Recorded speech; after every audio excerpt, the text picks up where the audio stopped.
Hello and welcome to the afternoon taste challenge.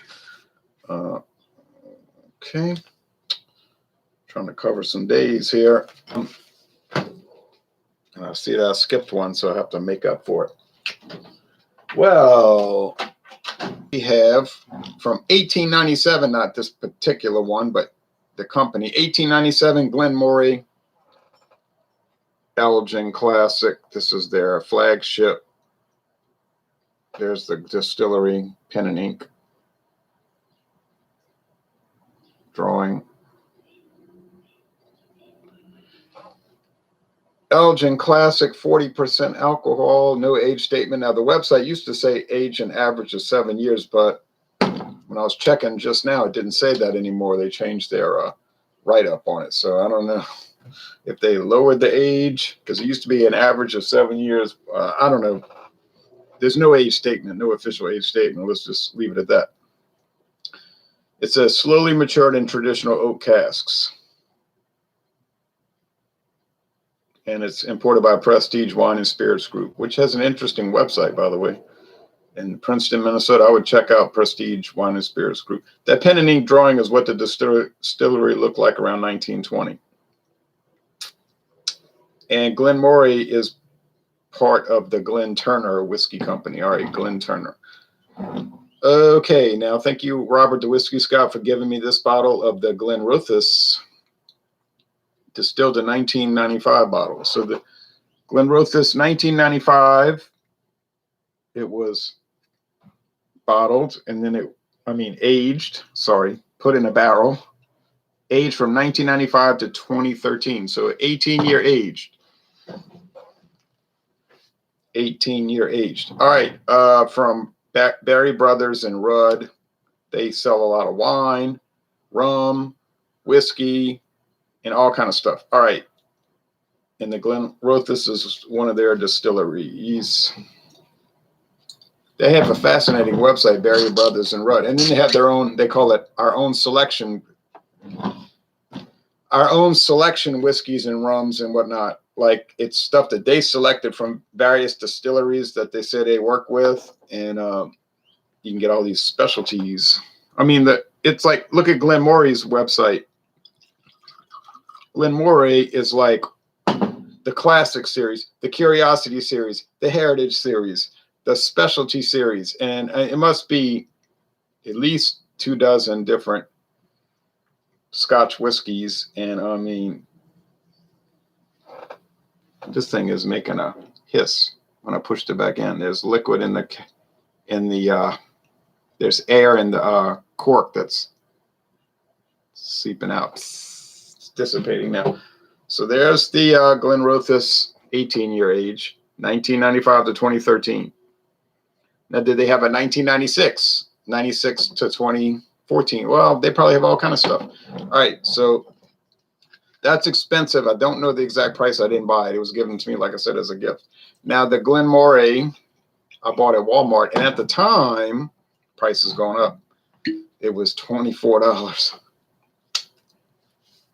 And I was like, what a deal for a single malt Scotch whiskey. Now, I went back 2 weeks later, and it had gone up like $6. And now it's like 32. So it's going up $8 since I bought it about a year and a half ago. All right, so amazing, huh? Well, what do you expect? We're going to have inflation because of Federal Reserve monetary policy, printing money like it's monopoly money, and the government spending money like they're trying to be the Roman Empire in the year 410. They're probably going to wind up like the Roman Empire. Okay, so incompetence breeds, incompetence leads to incompetent results. You know what I'm saying? Like bad results. So it's like, it's for every action, there's a react. You know, every cause, there's an effect. For every action, there's a reaction. So get this chair adjusted. So I hate to see all those price increases. You say, but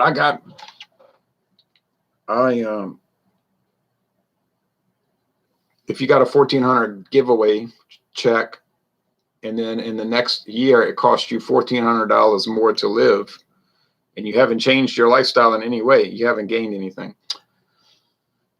And this inflation is a backhand tax. So you say, well, it was an 8% inflation for 2021.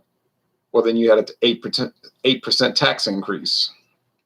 And you say, no, they're giving it to the rich guys. They're hitting the rich guys. Yeah, okay, whatever. You know, I'm sorry that these things are complicated, but it should be elementary to you. You should do Fireball versus Firewater, Mike Kitt says. I would, you know, I mean, but I'm not too much of a liqueur person. I have some liqueurs in the fridge to do for Friday night. So let's look at this. The Glen Moray is very pale. It's straw pale. They talk about that actually on the website. They talk about how pale and mild it is. So if you're looking for intense, strong, inky, iodine, smoky, peat, no. Now this is amber. Rod X says, hey, Ron. Hello to you, Rod X. All right. Thanks for watching. Let's see. Make sure you have 40% in a 750. I noticed a lot of these other countries, these Commonwealth countries like Australia, New Zealand, they get 37% whiskeys. I said, what is this? In the United States, it's illegal. You can't sell any kind of spirit less than 40% alcohol. It has to be a minimum of 40%.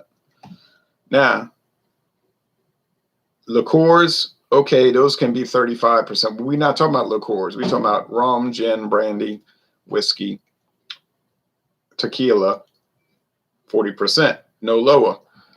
And I'm saying in Australia, they get a 700 milliliter bottle. So they're getting a smaller bottle and less ABV and paying way more. So I'm like, what a deal. You say, well, that's so they can pay for all their free services. Right. But you think it's free because you don't know, but I'm trying to teach you. If somebody's taking $5 out of your left pocket to give you $5 to put in your right pocket, you have not made any money, okay? But I'm afraid what's happening now is they're taking $8 out of your left pocket to put $6 in your right. You know, you're going to experience a net loss. And that's not progress. Okay. You say, but it's progressive. It isn't really. It's just a nice name to use because it sounds better than destructive. You know what I'm saying? But anyway, all comedy aside,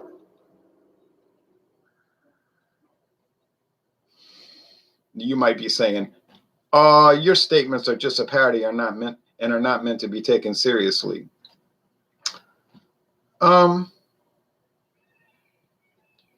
They could be interpreted that way. I would not suggest that they should be or what to be, but I guess some people could. You might say you have an oblique method of communicating ideologies.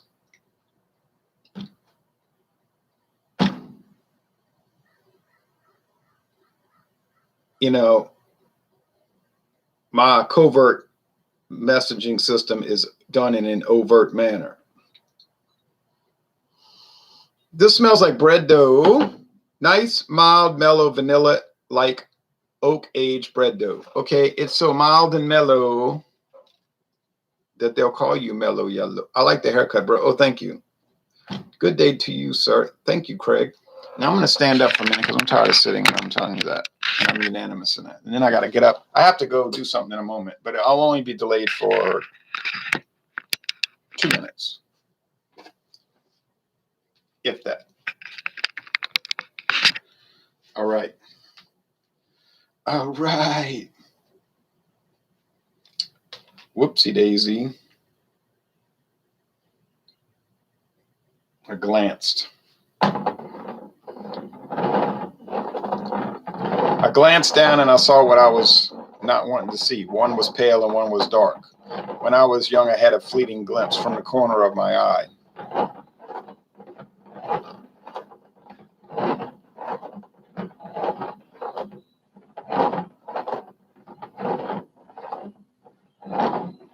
All right. I'm going to try to be true to myself. Be true to yourself and you will never fall. All right. Tremaine Wilson says, howdy. Jay just got out at Mathern's where I work in Baton Rouge. Okay. Excellent. I was glad to see you could get Genesee for now. Yeah, right now. So if I get Genesee and it disappears in a month, I will not be shocked. In fact, I expect it to disappear. I'll be shocked if it stays around. You know, you dig. Wood. This is very oak and woody. That's just the way it is. Some things will never change. So if you like a bread dough, wood, environmental, extrapolation, endeavor, general principles type exclamation, this could work for you. Now over here. Whoops. I sloshed it. All right. Wood and alcohol fumes, like generalized whiskey, rubbing alcohol, you know, you hate to say it like that, but fumes, and a vanilla and a very light oak. So I'm thinking, you know, sometimes you just be thinking about things, but then yet you're thinking about nothing at all. And then maybe your mother comes into the room and then she'll be like, you know, Mike, what's wrong? And you're like, nothing's wrong. And then she's like, you're on drugs. You know, I'm not on drugs. I just want a Pepsi. And you ask her to get you a Pepsi and she won't get you one. And you start getting very frustrated. And then you find out, all right, anyway.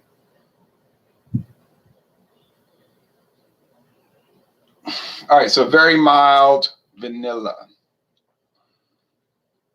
I'm going to go with the taste now. Let's go with the taste now.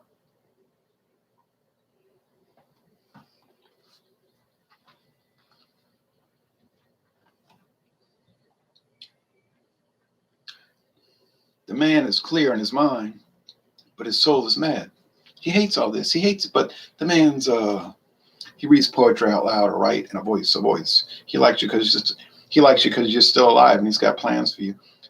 Okay, very mild, mellow, bready, bread dough, vanilla, and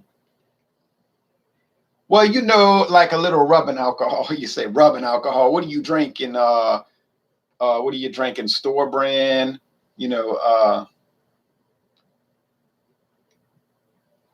Grand Legacy blended American whiskey. I'm not drinking that, but you will get a crossover because that stuff will have just like grain spirits, rubbing alcohol flavor. And this one does seem to have that a little bit, but this is not in a negative,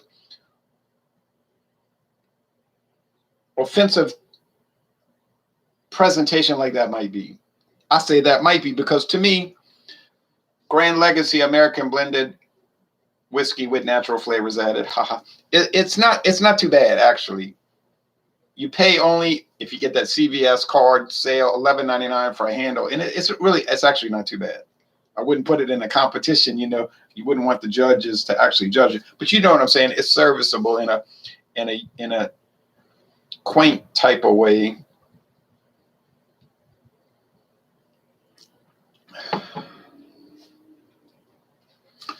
Now this one here on my left hand might have been on my right at first before I glanced. It's got a more profound and deep oak flavor. Now let's be clear. Neither one of these have any sort of peatiness or any sort of smokiness. So when people oftentimes think of scotch, blended or single malt, they're saying, oh no, I don't like that stuff. It's too smoky and too peaty and it tastes like medicine and it's disgusting. Well, that's a very narrow view of it because in fact, an uneducated view, because these are very mild, mellow, a slight bit of wood and a slight bit of just grain, you know, barley, malt, bread dough. So, oh, come on. If you're used to drinking Crown Royal for Canada, or let's say Seagram 7 Crown, Seagram 7 for America, United States of America. Oh, golly gee, you could transition to either one of these in a snap. I don't see how it could be any kind of great endeavor to do that.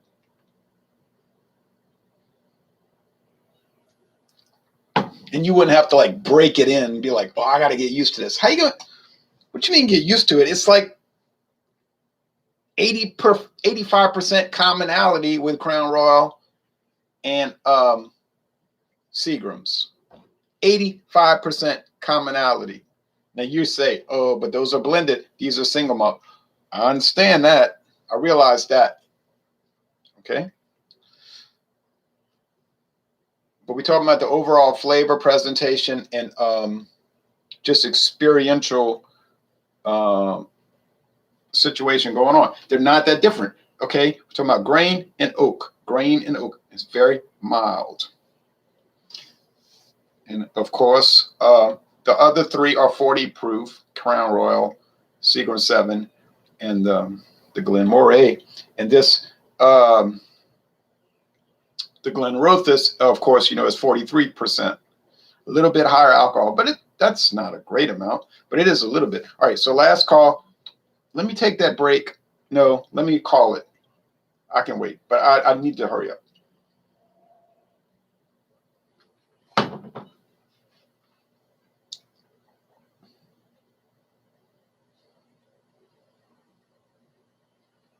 I'm getting a little, like a little port wine. Now you say port wine. I don't know. I can't explain it. It's peculiar. It's the Glenrothes aged in port wine, and I forgot about that. Could that be the case? Because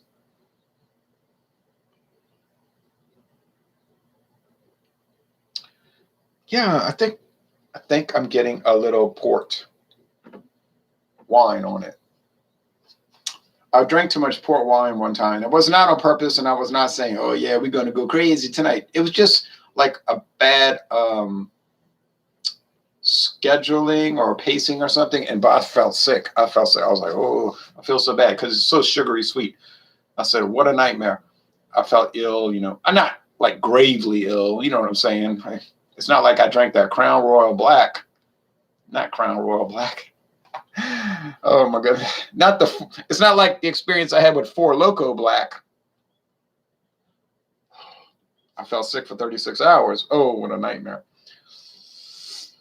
But yeah, but that too much of that port was kind of negative. It was a very negative experience. But that was no knock against the port. No. That port was very nice and rich and all of that. But I am picking up a little of that here. So I'm going to call this. Do I think the Glenrothes 18-year age is better than the Glen Moray supposedly around 7-year aged?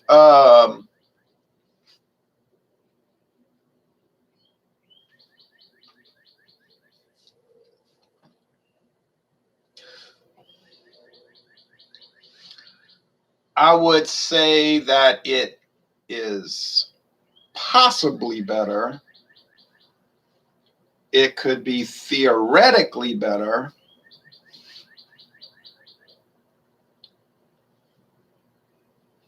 I don't know if it's objectively better. You say, well, how are you going to give an opinion about a whiskey and you're going to say it's an objective reality? I know that doesn't really make sense. But you know what I'm saying in a quantitative sense, like, well, we surveyed 100,000 people and 99% chose the Glenrothes, like you establish a pattern. But I'm not sure you would establish a pattern with these two. I really don't know if there would be a great divergence. I don't know. I think it's the same old problem, if one should call it a problem, a rule of thumb where seems to be established where you're taking ordinary products and they're battling so hard against the really expensive ones that you start to wonder if the really expensive ones are justifying their, I don't mean their existence, you know what I'm saying, but their price point. And I'm having questions here because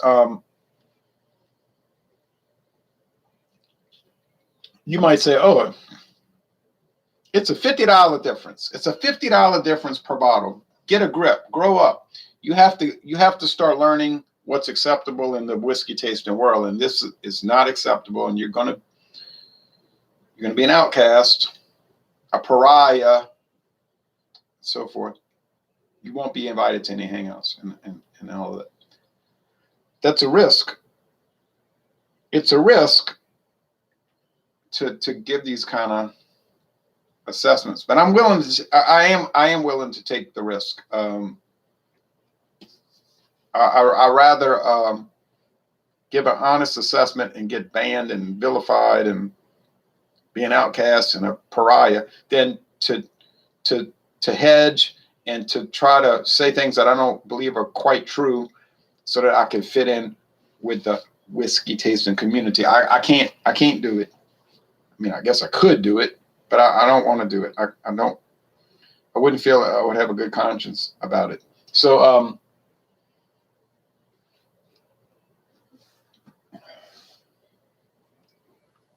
there's some creaminess there. I don't know. These are very tricky. Very tricky. Very tricky. Well, obviously, I'm not seeing a $50 difference. I think we've established that. No.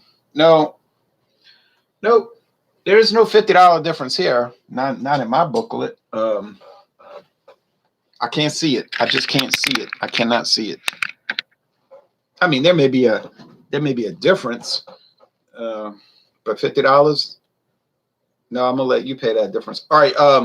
So I'm gonna read the comments when I come back from the special mission I have to go on, which is called getting clothes out of a dryer. All right. I'm gonna say, with not a great level of confidence, I might add, but I'm gonna say that this is the Glenrothes. Oh, I'm sorry. I'm gonna say this is the, yeah. Well, I got to take one more taste. I'm a little confused right now. All right. It's an amazing residual of wood in the nose when the whiskey's dissipated from the glass. You say dissipate, you mean you drink it all. Yeah, but it's an amazing sugary wood odor that's left on there. It's really nice. All right, let's go here.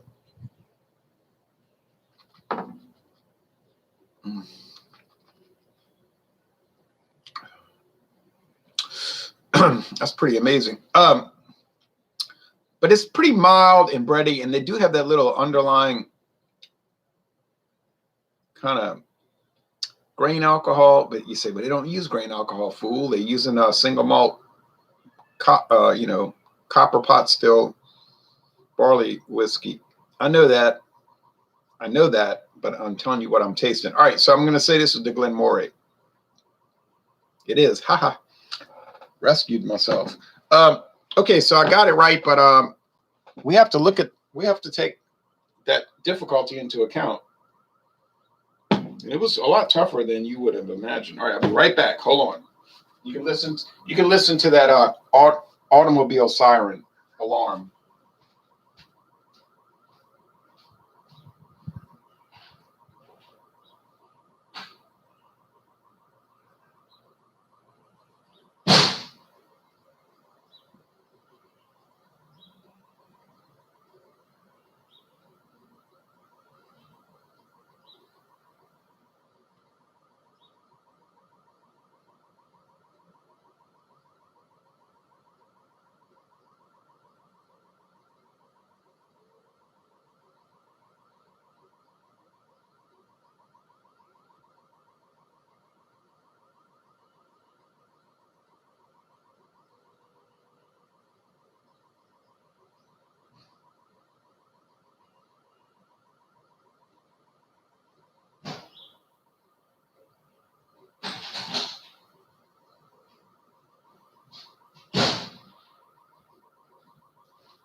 Okay, it's a little awkward, when people give you things, and then so you kind of feel like almost like under pressure when you want to give it a super high score because it was given. But I don't do that. But that's why I'm reluctant for people to send me beer, besides other problems. But I'll say no, don't. I can get so much beer anyway without any kind of great effort. And then I like to give people things, of course, but I don't like to give them things necessarily for them to review, because then I feel like they're under that pressure too. Like, well, he gave it to me, so maybe I'll say it's better than it really is. No, I don't want them to do that. If they think it's trash, say it. you know, or if it's just like kind of so-so. But there's some underlying trouble with that. This little, let's all give each other stuff. If you weren't doing reviews, if you were just drinking it, that would be fine. That wouldn't matter. It's when you're, but most of these guys that I hang out with, they do their own review channels. So then there's that kind of little pressure problem. All right, but it's not even that the people giving it to you are putting pressure on you. They want you to give honest reviews. It's still an underlying kind of like a subconscious trepidation type situation. All right. Let's look at the comments. BAB. So I did get it right, but as you noticed, it was pretty difficult. So I don't know if I proved a whole lot. I proved maybe that you could buy an inexpensive single malt and it could do very well against an expensive one. That might not sit well with some people. I know you prefer other styles, but what's your favorite light lager? Thanks, says Nathan Cotman. B Aviation says, how you doing, Ron? I'm doing fine for the most part. Favorite light lager? Yeah, it's not my style at all. I don't know, like Heineken Light, which nobody buys apparently. I never see. You ever see anybody buying Heineken Light? Do you ever see Heineken Light?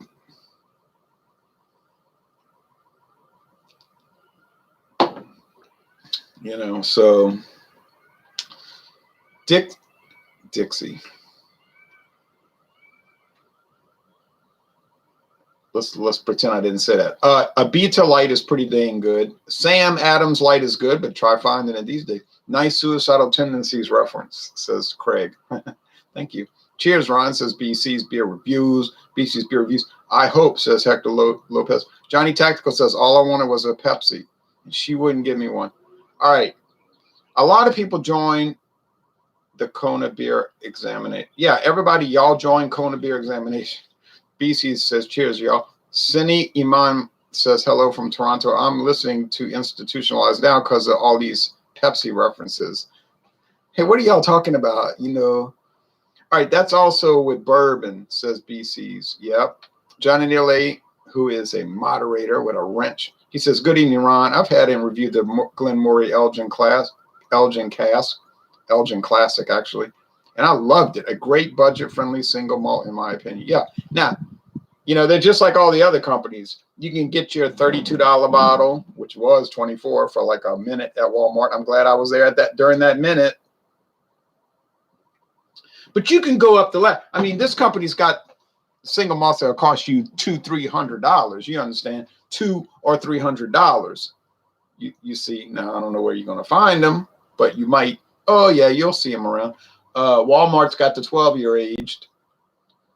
You're going to pay a good deal more than $24 for the 12-year age. I know that, you know that, the American people know that. Did you see Pepsi Blue is back? No, I did not. I don't drink soft drinks. So, okay, let me clarify. Angel's Envy is a bourbon aged in tawny port wine cask. I think I heard that, but I've never had Angel's Envy, but I'm envious of that fact. All right, Tommy Carroll says, cheers, Louisiana Beer Reviews in chat. Cheers to you. Cheers, Tommy, BC, and all, says John Neely. John Neely, better go get your Kona. Cheers, John, says BC's Beer Reviews. Sinai says, laissez les bon temps rouler. Laissez les bon temps rouler. If it goes down great, it goes down great, says Raining on Your Parade. Right. And these two went down great. Daryl says, cheers, Ron in chat. Great to catch a live stream. Thank you. Cheers, Daryl. John Neely. Daryl. Cheers, John Neely. Tip, what's cracking? Whiskey Taste Challenge, which is finished. Louisiana Beer Reviews using sound effects. Yeah, I don't know why that siren keeps going off. It's very irritating. This is not 1987. Okay, no one uses those anymore. Y'all can stop the cringe, says Primex OG. Okay. Tip says, what's cracking? Just whiskey. All right. Can y'all? Okay. Cheers, everyone, says Blake TV. Blake. Daryl says, cheers, Blake TV. Blake TV says, cheers, bro. Daryl says, thumbs up. Cheers, cheers, cheers, cheers, cheers. That should cover everyone, says B Aviation. Right. A preemptive cheers. Okay. Well,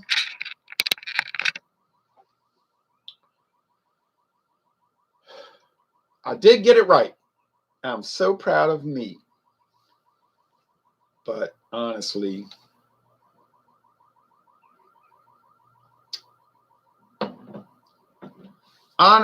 I'm a little disoriented by this taste challenge because you say, yeah, because you drank a lot of whiskey. Look, I'm pretty used to that.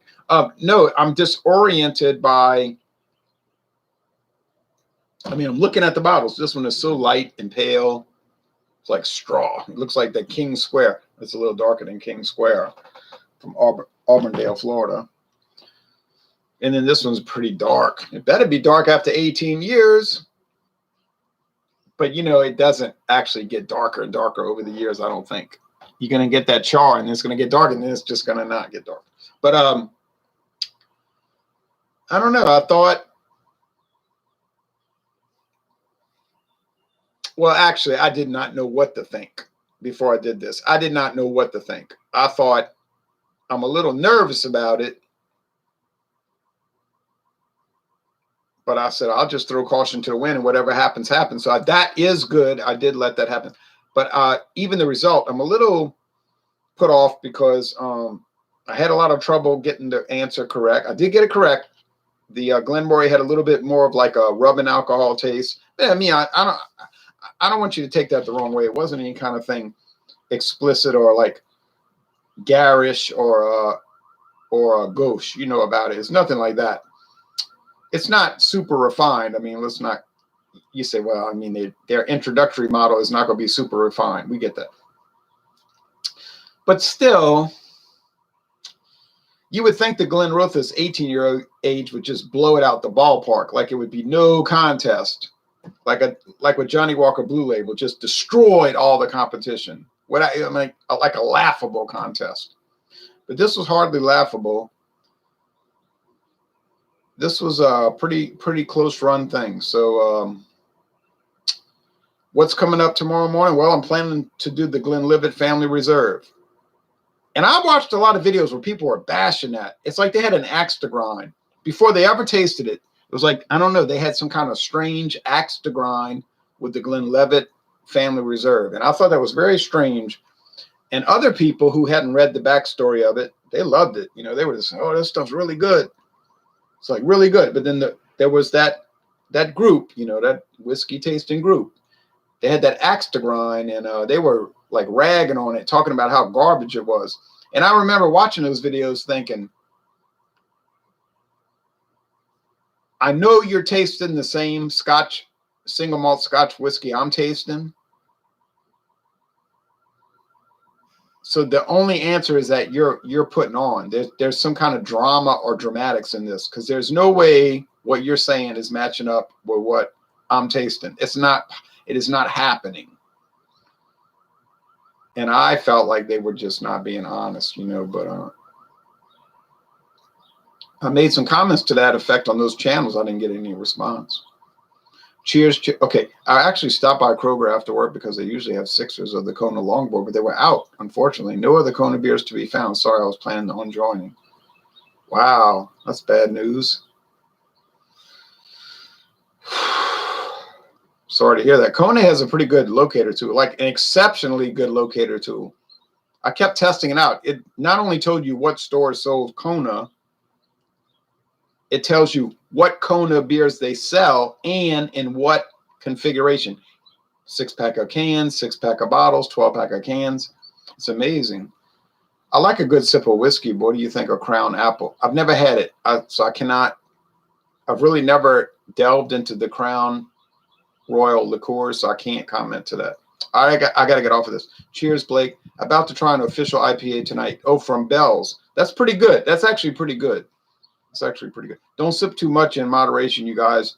I need y'all alive and well. Yeah, that's it. I did my tasting. It's over. Nice at B Aviation, says Blake. All right, Blake. Oh, man, the vodkas I could get y'all for so cheap. Oh, wow. It only took them 15 minutes to turn off the alarm. Wow, that's amazing. That's amazing. That's amazing. Like Paul McCartney would say, maybe I'm amazed. All right, I'll be right back on StreamYard with Examine Any Kona Beer. Any Kona Beer.